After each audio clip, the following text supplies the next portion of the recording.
ರೈತರ ಸುದ್ದಿಗಳನ್ನ ಫಟಾಫಟ್ ಅಂತ ನೋಡೋಣ ಜಸ್ಟ್ 5 ನಲ್ಲಿ. ಸರ್ಕಾರಿ ಉದ್ಯೋಗ ಕೊಡಿಸುವುದಾಗಿ 2 ಕೋಟಿಗೂ ಅಧಿಕ ಹಣ ಪಡೆದು ವಂಚಿಸಿದ್ದ ಆರೋಪಿಗಳು ಅರೆಸ್ಟ್ ಆಗಿದ್ದಾರೆ. ಸಿಐಡಿ ಘಟಕದ ಸೆಕ್ಷನ್ ಸೂಪರಿಂಟೆಂಡೆಂಟ್ ಅನಿತಾ ಮತ್ತು ರಾಮಚಂದ್ರ ಭಟ್ನನ್ನ ವಿಜಯನಗರ ಪೊಲೀಸರು ಅರೆಸ್ಟ್ ಮಾಡಿದ್ದಾರೆ.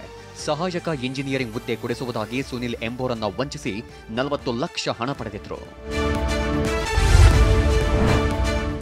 ಎಸ್ಎಸ್ಎಲ್ಸಿ ಪರೀಕ್ಷೆಗೆ ಗೈರಾದ ಮಕ್ಕಳಿಗೆ ಕೌನ್ಸಿಲಿಂಗ್ ನಡೆಸಲು ಆರೋಗ್ಯ ಇಲಾಖೆ ಮುಂದಾಗಿದೆ. ವೆಬ್ಕಾಸ್ಟಿಂಗ್, ಸಿಸಿಟಿವಿ ಭಯದಿಂದ ಹಾಗೂ ಪರೀಕ್ಷೆ ಭಯದಿಂದ 8,970 ಮಕ್ಕಳು ಹೊರಗಡೆ ಉಳಿದಿದ್ರು.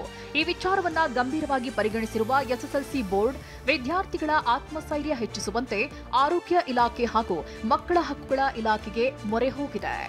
ನಮ್ಮ ಟೆಲಿಮಾನಸ್ ಹೆಲ್ಪ್ಲೈನ್ ಏನಿದೆ, ಸೂಸೈಡ್ ಪ್ರಿವೆನ್ಷನ್ ಆಕ್ಟಿವಿಟೀಸ್ ಏನಿದೆ, ಇದರಲ್ಲಿ ನಿರಂತರವಾಗಿ ನಾವು ಮಾಡ್ತಾ ಇರ್ತೀವಿ. ಯಾರಿಗೆ ಒಂದು ಸ್ಟೂಡೆಂಟು ಕೂಡ ಕೌನ್ಸಿಲಿಂಗ್ ಬೇಕು ಅಂದರೆ ಇಮಿಡಿಯೇಟ್ಲಿ ಆ ಒಂದು ನಂಬರ್ಗೆ ಕಾಲ್ ಮಾಡಬೇಕು ಅಂತ ಈಗಾಗಲೇ ಸಾಕಷ್ಟು IEC ಮಾಡ್ತಾ ಇದ್ದೀವಿ. ಸಿಲಿಕಾನ್ ಸಿಟಿಯಲ್ಲಿ ವರ್ಷದಿಂದ ವರ್ಷಕ್ಕೆ ಎಲ್ಕೆಜಿ ಮತ್ತು ಯುಕೆಜಿ ನರ್ಸರಿ ಶಾಲೆಗಳು ಹೆಚ್ಚಾಗ್ತಿವೆ. 2018ರ ಶಿಕ್ಷಣ ಕಾಯ್ದೆಯ ಪ್ರಕಾರ ನೋಂದಣಿ ಕಡ್ಡಾಯ. ಆದರೆ ಈ ನರ್ಸರಿ ಶಾಲೆಗಳು ರಿಜಿಸ್ಟರ್ ಆಗುವುದಿಲ್ಲ. ಪೂರ್ವ ಪ್ರಾಥಮಿಕ ಶಾಲೆಗಳ ನೋಂದಣಿ ಕಡ್ಡಾಯ ಮಾಡಿರೋದು ಬಿಟ್ರೆ ಯಾವುದೇ ಮಾನದಂಡ ಇಲ್ಲ. ಅಲ್ಲದೆ ಯಾವುದೇ ರೂಲ್ಸ್ ಫಾಲೋ ಮಾಡ್ತಿಲ್ಲ ಅನ್ನೋ ಆರೋಪ ಕೇಳಿ ಬಂದಿದೆ. ಹೀಗಾಗಿ ಶಿಕ್ಷಣ ಇಲಾಖೆ ವಿರುದ್ಧ ಮಕ್ಕಳ ಹಕ್ಕುಗಳ ಆಯೋಗ ಚಾಟಿ ಬೀಸಿದೆ. ಪೂರ್ವ ಪ್ರಾಥಮಿಕ LKG UKG ಮಾಡೋದಾದ್ರೆ ಕಡ್ಡಾಯವಾಗಿ ರಿಜಿಸ್ಟರ್ ಆಗಬೇಕಾಗತ್ತೆ. ಆದರೆ ರಿಜಿಸ್ಟರ್ ಆಗ್ತಾ ಇಲ್ಲ. ಅದಕ್ಕೆ ಎಲ್ಲ ಮಾನದಂಡಗಳಿದಾವೆ, ಕ್ರಮ ತೆಗೆದುಕೊಂಡು